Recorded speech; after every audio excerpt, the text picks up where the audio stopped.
লামডিং উত্তর পূর্ব ভারতের আসামের হজাই ডিস্ট্রিক্টের একটা ছোট্ট শহর লামডিং।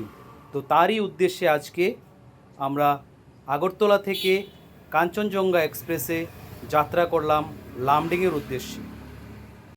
13174 আগরতলা শিয়ালদা কাঞ্চনজঙ্ঘা এক্সপ্রেস হয়ে আমরা চললাম লামডিংয়ের উদ্দেশ্যে। আমরা 8:15-তে কাঞ্চনজঙ্ঘা আগরতলা রেলওয়ে স্টেশন থেকে ছাড়লো।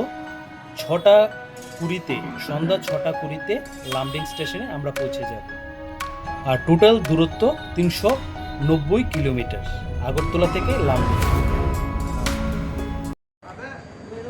292 কিলোমিটার পথ অতিক্রম করে আমরা চলে আসলাম নিউ হাফলং স্টেশনে। এই দেখুন হাফলং স্টেশনটা এই রুটের সবচেয়ে দারুণ এবং অনবদ্য স্টেশন, একটা খুব দারুণ স্টেশনটা, অনেক কিছু পেয়ে যাবেন স্টেশনটায়। এটা ওভারব্রিজ, দেখুন কি দারুণ দৃশ্য, উপর দিয়ে সড়ক ব্যবস্থা, নিচে রেল ব্যবস্থা। এখানে ট্রেনের স্টপেজ ছিল 10 মিনিট।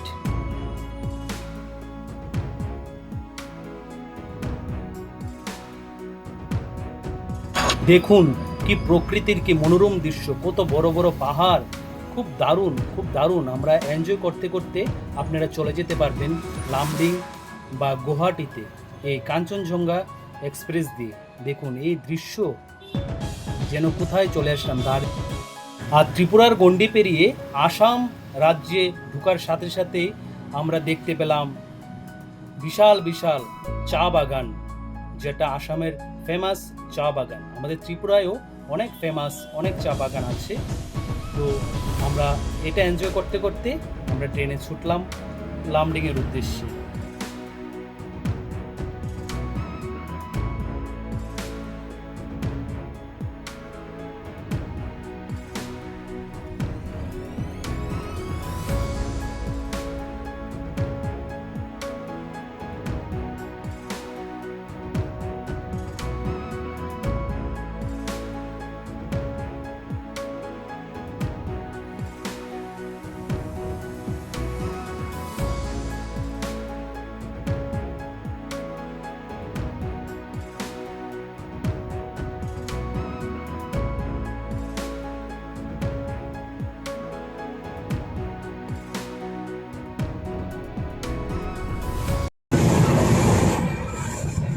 তো আমাদের ট্রেন লামডিংয়ের কাছাকাছি চলে এসছে, আর কিছুক্ষণের মধ্যেই আমরা লামডিং স্টেশনে নেমে যাব।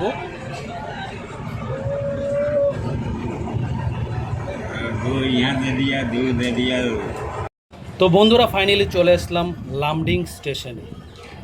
লামডিং জংশন অনেক বড় একটা স্টেশন, আর এখানে দেখুন কি সুন্দর করে ডেমো বানানো আছে।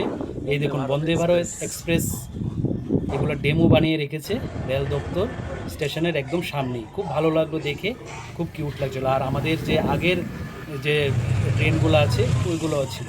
তারপর আমরা ধোসা নিয়ে নিলাম, আমি আমার ভাই। আমরা লামডিং স্টেশনেই একটা দোকান আছে, খুব ভালো বানায় দাদা। তো আমরা 2 প্লেট ধোসা নিয়ে নিলাম, 1 প্লেট 50 টাকা করে, তো 2 প্লেট নিল 100 টাকা। তারপর আমরা খাওয়া দাওয়া করে এখন লামডিং এসছি আমার মামার বাড়িতে। তো খাওয়া দাওয়া সেরে মামার বাড়িতে যাব, তো আপনাদের দেখাচ্ছি, চলুন। তো আমাদের খাওয়া দাওয়া শেষ, খুব ভালো লাগলো। তো এবার আমরা মামার বাড়ির উদ্দেশ্যে যাব। আমার ভাইয়ের গাড়ি দিয়ে আমরা একসাথে এখন আমার মামার বাড়িতে যাচ্ছি।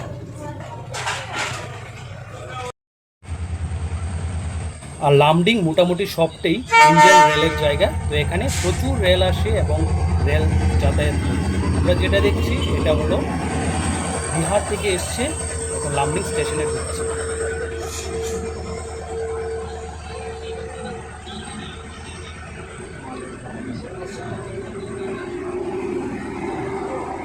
বিশাল লম্বা ট্রেন, বিশাল।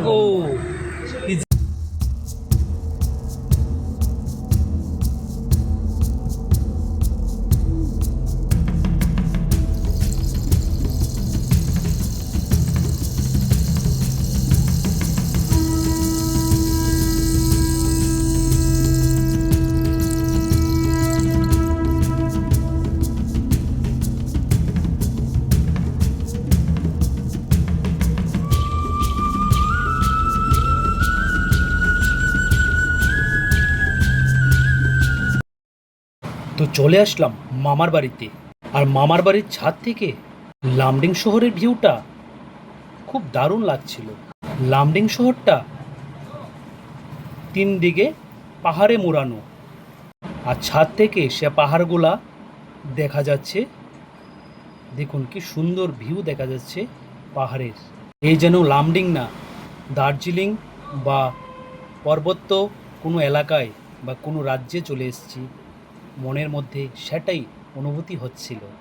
এই দূরে দেখা যাচ্ছে এই পাহাড়, 3 দিকে ঘেরা লামডিংয়ের এই সুন্দর দৃশ্য, সত্যি মন জুড়িয়ে গেল। লামডিংয়ের বেশিরভাগ জায়গায় ইন্ডিয়ান রেলওয়েসের জায়গা। তো আমরা ছাদ থেকে নেমে যাচ্ছি, এখন যাব লামডিংয়ের বিখ্যাত শীতলা মায়ের মন্দিরে। এখানে এই ব্রিজটা পেরোলেই শীতলা মায়ের মন্দির, এখানে গেট দেখা যাচ্ছে। আর কিছুদিন পরেই মেলা শুরু হয়ে যাবে। এখানে মেলা হয় মে মাসের 14 তারিখ থেকে 21 তারিখ অবধি, মানে 8 দিন মেলা চলে।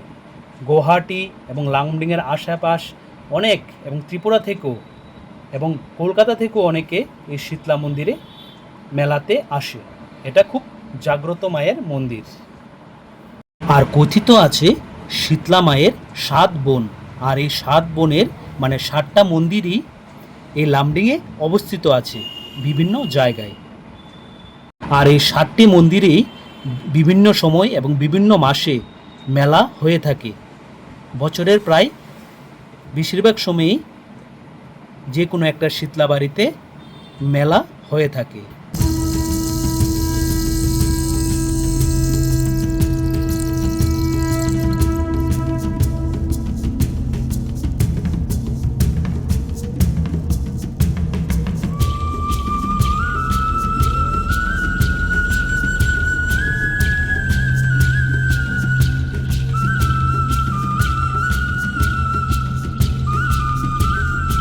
তারপর এখান থেকে চলে গেলাম লামডিংয়ের একটা বিখ্যাত জায়গা গণেশ টিলা। আর এই গণেশ টিলা থেকে দেখা যায় লামডিংয়ের পুরো দৃশ্য, এবং পুরো লামডিং শহরটা দেখা যায় এই গণেশ টিলার গ্রাম থেকে। এটা একটা প্রত্যন্ত এলাকা এবং গ্রাম। দেখুন একদম ঘরবাড়ি একদম ফাঁকা ফাঁকা, ওইখানকার মানুষ খুব ভালো। তো আমরা এখানে ঘুরতে গেছিলাম গণেশ টিলাতে, এত উঁচুতে। এই দেখুন এখান থেকে দেখা যাচ্ছে। আমরা আবার ব্যাক করছি ওইখানটায় ঘুরে। এই দেখুন এখান থেকে পুরো পাহাড় এবং লামডিং শহরটা দেখা যায়।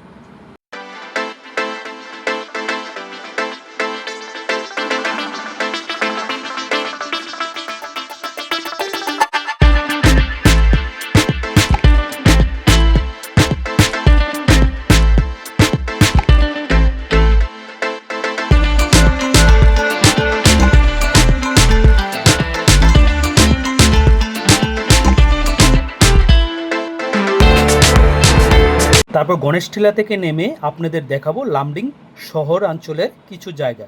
প্রথমে চলে আসলাম লামডিং রেলওয়ে স্টেশন। আপনারা জানেন লামডিং জংশন খুব বড় এবং খুব নামকরা একটা স্টেশন। আর এই লামডিং স্টেশন থেকে আপনারা গুয়াহাটি, কলকাতা, দিল্লি, ডিব্রুগড়, নাগাল্যান্ড আরও অনেক অনেক জায়গায় আপনারা এই লামডিং স্টেশন থেকে যেতে পারবেন।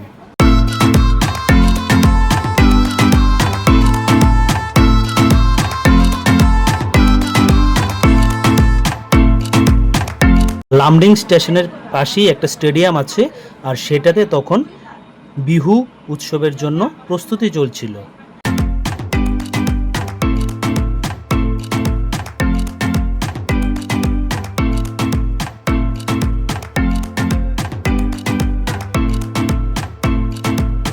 আর লামডিং ঘোরার জন্য আরও অনেক জায়গা আছে, যেমন রাম ঠাকুর আশ্রম, কালীবাড়ি, বুদ্ধ টেম্পল, আরও অনেক কিছু।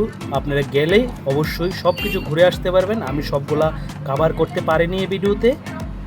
তো আমরা রেল লাইন পাশে যে রোড আছে এই রোড হয়ে চলছি ডিআরএম অফিসে, office of the divisional railway manager Lumding. DRM office, এ হলো ডিআরএম অফিস।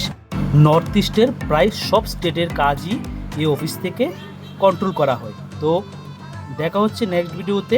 সবাই ভালো থাকবেন। আবার কাঞ্চনজঙ্ঘা দিয়ে আগরতলার উদ্দেশ্যে রওনা দিলাম। আর আমার ভিডিওটা যদি ভালো লেগে থাকে অবশ্যই আমার চ্যানেলটাকে সাবস্ক্রাইব করে দেবেন, লাইক করে দেবেন এবং কমেন্টসে জানাবেন যে কারা কারা লামডিং গেছেন বা যেতে চান। সবাই ভালো থাকবেন।